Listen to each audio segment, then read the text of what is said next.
One of the questions that I was asked today during the radio interview is, do you think cancer is genetic? No, it's not genetic. I mean, there was a study done on 90,000 twins, and the results of the study were that only 10% of those twins had the same cancers. If anybody should have very, very, very similar genetics, it should be identical twins. So, and also if you think about it like this, 100 years ago, cancer's unknown. 2009, 1 in 3, 1 in 2. Have our genetics changed in 100 years? No, genetics don't change like that. They don't change that quickly. Small changes over long periods of time, not evolution, but small changes. But not in 100 years to where it goes from literally being unknown to 1 in 3. One more quick example of spin. Half an hour gone. Okay. You guys are still doing okay? You're awake all right? Okay. All right. Fluoride is another example of spin. Fluoride in our water. Okay? I'm not picking on you folks here tonight in Pittsburgh. Anybody ever heard of Alcoa? Okay? That's the start of fluoride in the water. Alcoa had a toxic waste that was produced when they manufactured aluminum. So it was manufacturing aluminum byproduct toxic waste. They're having to pay a fortune to dump it, toxic waste dumps. Now they did turn the fluoride into rat poison and insecticide for a while before they started dripping it in our water.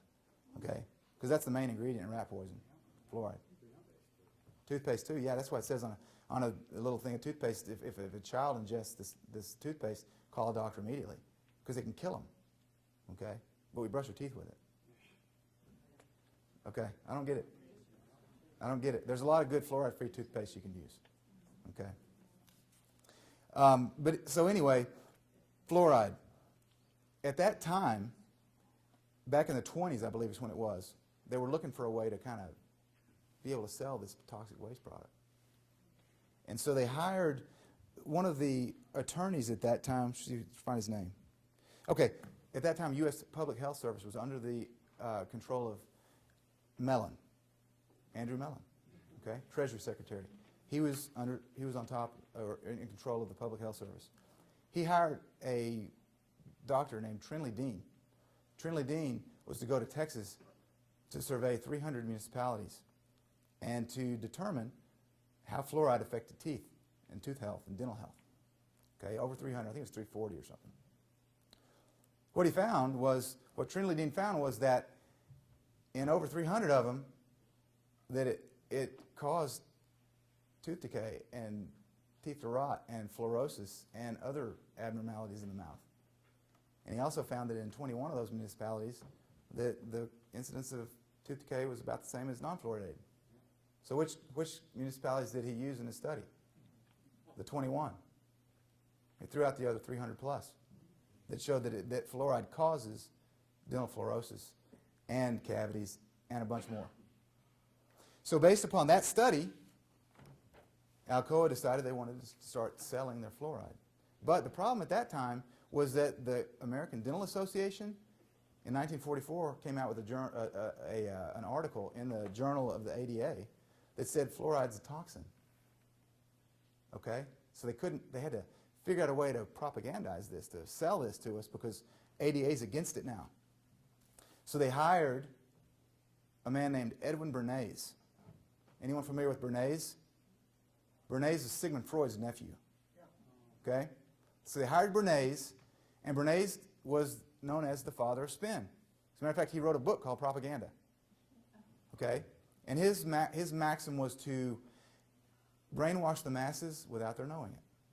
And so over the next decade, he conducted a massive propaganda campaign on radio, in the newspapers, literature to dentists, saying that fluoride at 1 part per million was good for your teeth. There were no scientific studies, but that was quoted a lot. Studies have shown fluoride, 1 part per million, good for your teeth. Research has shown fluoride, 1 part per million, good for your teeth. He never cited any research, but he said it. And as Adolf Hitler said, if you say something long enough and loud enough, eventually it is considered as truth. And Hitler also said, the bigger the lie, the more apt people are to believe it. And so that's what Bernays did. And so in 1950, we began to fluoridate the nation's water supplies. Since that time, 2/3 of the United States water supplies have been fluoridated, despite the fact there is zero research that shows that it's healthful. And there is research the size of PNC Park that shows that it causes tooth decay, causes cancer, causes brain lesions, causes kidney problems, et cetera, et cetera, et cetera.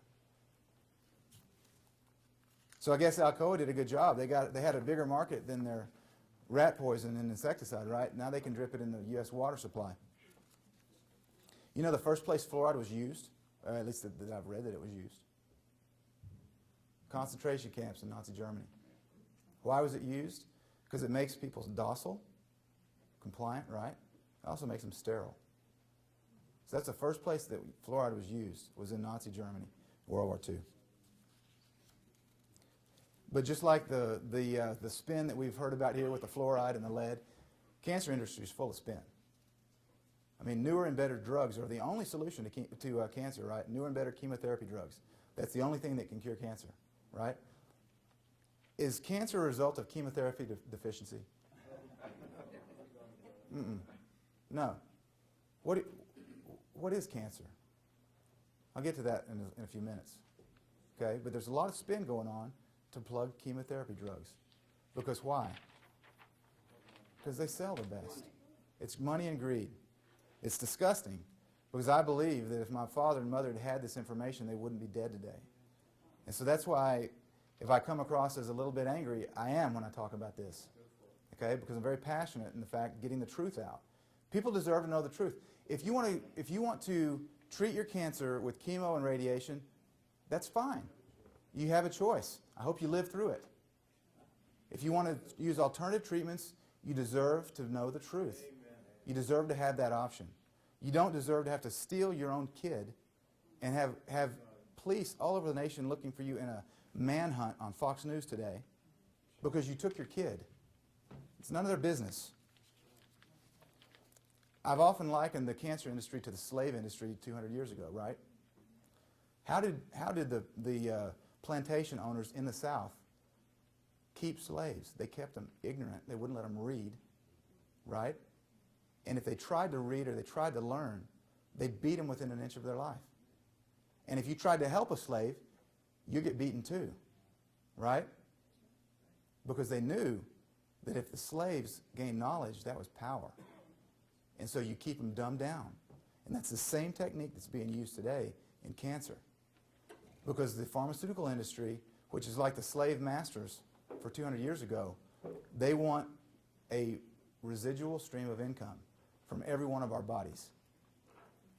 And a cancer patient is a residual stream of income.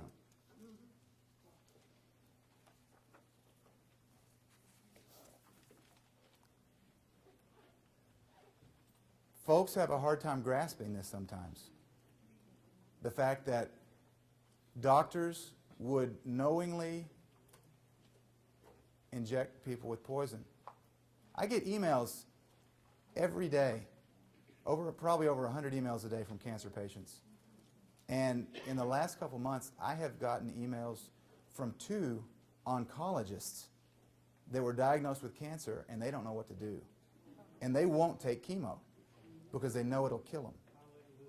And they're calling me, and I'm a CPA, and I'm reading these emails going, this oncologist, that's what he does.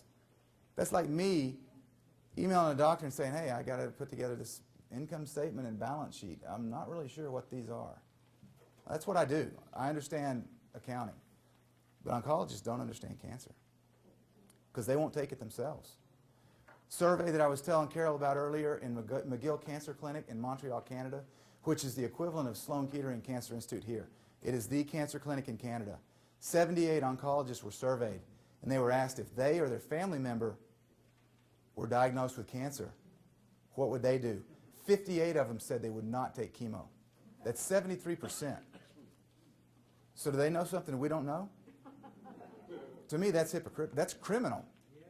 Because they won't do it themselves, but they willingly inject it into children every day. It's the same with vaccinations.